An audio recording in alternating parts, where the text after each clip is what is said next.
guys, it's Sarah, and today we are doing the third video in our book Advent book exchange that I'm doing with my friend Lindsay from Lindsay's Little Library and Lisa from Books and Smiles. Both their channels will be linked down below, so make sure you go and check them out today too, because they will both have unwrapping videos on their channels today too. So this is a project that we have been working all year on, and we decided that for the month of December, we wanted to do an Advent with the books, and we wanted to send each other 25 books each, and it's one for every day in December up until the 25th, Christmas Day. And we just thought it'd be fun to start collecting books and wrapping them up and numbering them and sending them to each other, and then we would unwrap them on camera for you guys. And it's just a fun project, and we're just sharing the book love amongst ourselves and with you guys by showing you what it is that we got for each other. And maybe you'll hear about some books you haven't heard of before, some authors you haven't heard of before. So hopefully it will help you guys out too. Okay, so today we are going to be unwrapping books 11 through 15. And I will probably start with Lindsay's today because I think last time I started with Lisa's. So today we will start with Lindsay's. All right, so book number 11 from Lindsay. Let's see. Oh, this girl knows my heart. Kristen Hanna. This is called Distant Shores. And have I heard of this one? I don't really know. Kristen Hanna writes a lot of books, so it's very possible I haven't even heard of this one yet. It sounds interesting. All right. So this follows Elizabeth and Jackson, and they are married. They are raising 2 children, and they are seemingly very, very happy. However, once their girls are both out of the house, they kind of start to grow apart a little bit and maybe kind of realizing, should we really be married anymore? Maybe they're questioning that. Let's see. Jackson, I forgot his name for a second. Jackson ends up accepting a job that takes him across the country. So Elizabeth decides, no, I'll go with him, and she follows him across the country for his new job. Something big happens. I don't know if it's along the way or once they get there, but something big happens and it causes her to really question her life and if she wants to stay married to Jackson and if she wants to continue her life the way that she's living it, or if she wants to follow her dreams that she has let go, as a sacrifice for her family for whatever reason. And I think she's just going to be really exploring that. So this sounds very interesting, and it's Kristen Hanna, so it's probably going to break my heart at some point. All right, book number 12. This says the next installment of one of our favorite fantasy series. I have no clue. I've been trying to rack my brain when I opened the box and read that, because I was like, what is a fantasy series that we both read and it's the next installment? I have no clue. Let's find out. Stop it. Lindsay, are you serious? Tower of Dawn by Sarah J. Maas. I don't have this one. I have everything up to Empire of Storms. So I don't have this one. Oh, I'm so excited. Oh, that's awesome. Oh, it's an owl.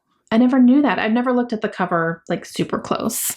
But yep, this is book number 6, I believe, in the Throne of Glass series. And I am nowhere near ready to read this one yet, but when I get there, I will be. And oh, I'm so excited. Thank you so much, Lindsay. This is really, really awesome. And yep, as soon as I get to the part where I'm ready to read this one, I will be ready. And oh, thank you.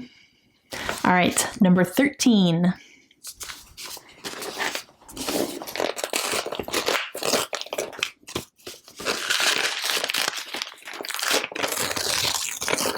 Ooh, I haven't heard of this one. Okay. This is The Japanese Lover by Isabel Allende. Maybe? Okay, so this is following a young girl. I'm going to have to read a little bit off the back because some of these names are a little bit difficult.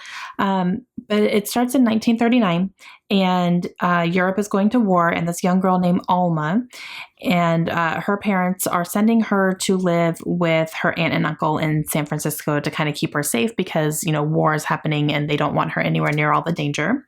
She ends up meeting Ikaime? Ichimei. That's how you say it. I'm going to have to figure that out. He's the son of the family's Japanese gardener. They start spending some time together, and a tender love blossoms from that, but they are forced to hide it because this is a wartime situation, and there's probably, bad things happening between whichever country she's from. I don't even know. It just says as Europe goes to war. So I'm not sure what country she's from, but between them and Japan may not be a good situation, so they're forced to hide it. And then decades later, Alma's nearing the end of her life, and her caretaker meets her and her grandson and in a nursing home, and they form this friendship, and she starts learning about Alma's life. Alma starts getting some gifts from a mysterious somebody, I wonder who. And so kind of all these stories are coming to fruition. So that sounds really interesting. And I love that it spans decades, because I just love books that, just cover a big, long period of time. So awesome. All right, book number 14. This says, so creepy, so I had to get it for you. It's like she knows me or something.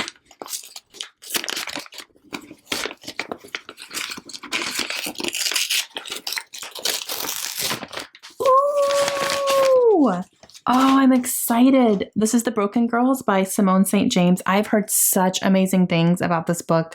So many people are talking about it. Did it come out last year or earlier this year or something? But yeah, a lot of people are talking about this book. Okay, so this takes place in Vermont, and there is a boarding school there that is called Idlewild Hall. And in 1950, there's kind of rumors going around that the boarding school is haunted. And there's a group of 4 girls, I think, who were kind of like, whispering about it, and they kind of bonded over this knowledge and kind of, conspiracy theories and all that. And then one night, one of them ends up mysteriously disappearing.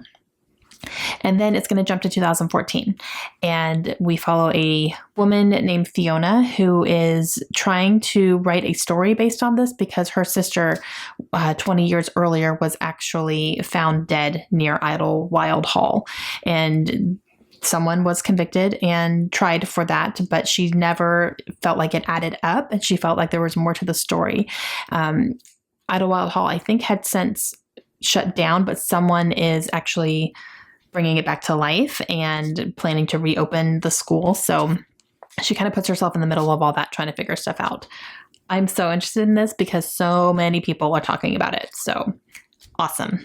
And number 15 from Lindsay. Ooh. Okay. I haven't heard of this one. This is called The Address by Fiona Davis, and it looks like it's going to be a historical fiction. Okay, so this is actually a book that takes place a century apart. So we are following, I believe in 1884, a woman named Sarah Smith, and she gets a very lucrative job offer to move to America to be the manager of this very lavish, I don't know if it's a house or a hotel or something, called the Dakota.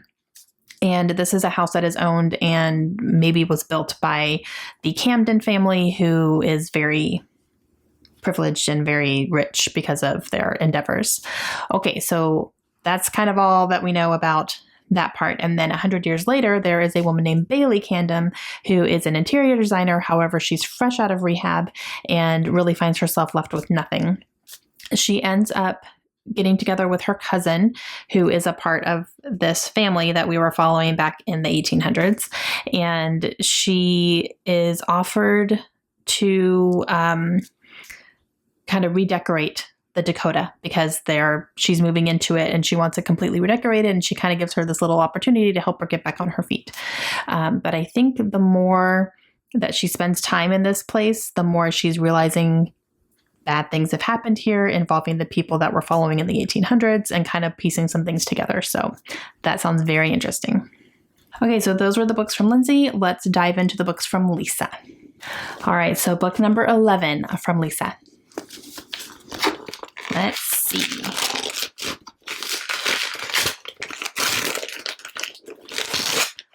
I've heard of this one. I have eyed this one. Awesome.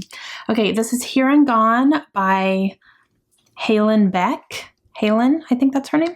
All right, so this follows a woman named Audra. She is driving on a highway with her 2 young children.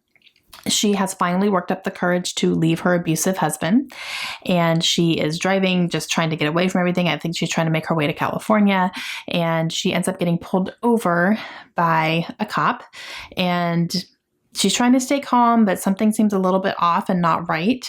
He ends up pulling out a bag of drugs from her trunk that she has never seen before. So automatically he's assuming that they are hers. And, things go from there. And I hear it's supposed to be pretty bad. So I've definitely eyed this one, and I'm really happy I have it now.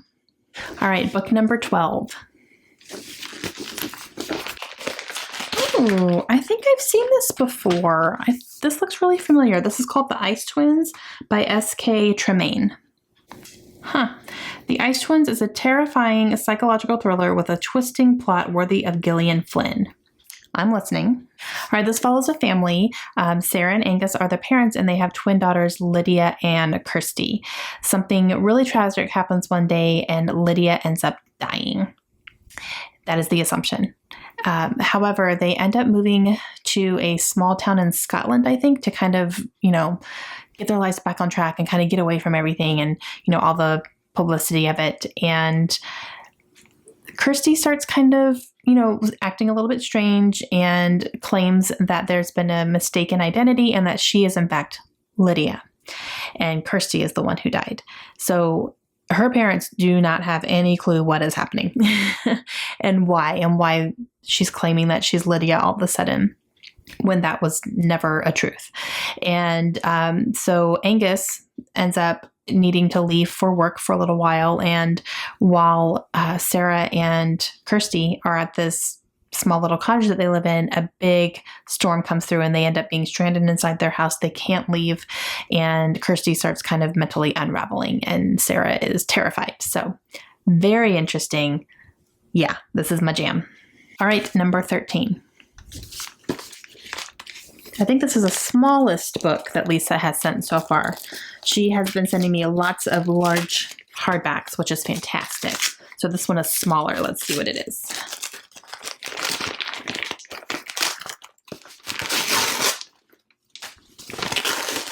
Oh, okay. After Anna, this is by Alex Lake. I've heard of this because I have a copy already. I actually had one of my subscribers send me a copy of this book. So, yep. But I think that'll be a good push for me to read this one. But yeah, so I do have a copy. I still haven't read it though, but totally cool. And this is...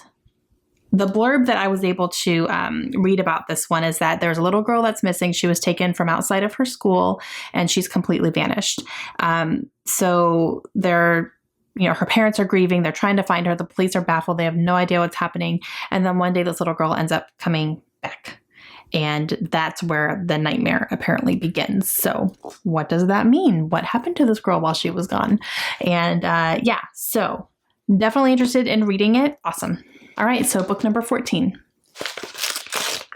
Ooh, I haven't heard of this one. This one is called Burying the Honeysuckle Girls by Emily Carpenter. Okay, so this follows a woman named Althea, and she has always been haunted by the last words of her mother right before she passed.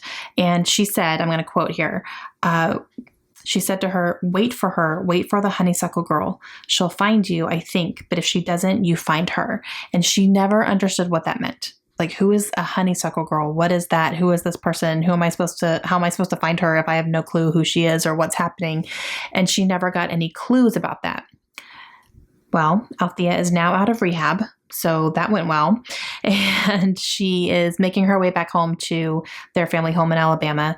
And she is not expecting a very warm welcome from either her father or her brother, but she is trying to just kind of make amends and, just live a life. And she ends up finding out all sorts of things that she never knew about her family and her heritage and what's happening, and hopefully find out who the honeysuckle girl is. That's hard to say.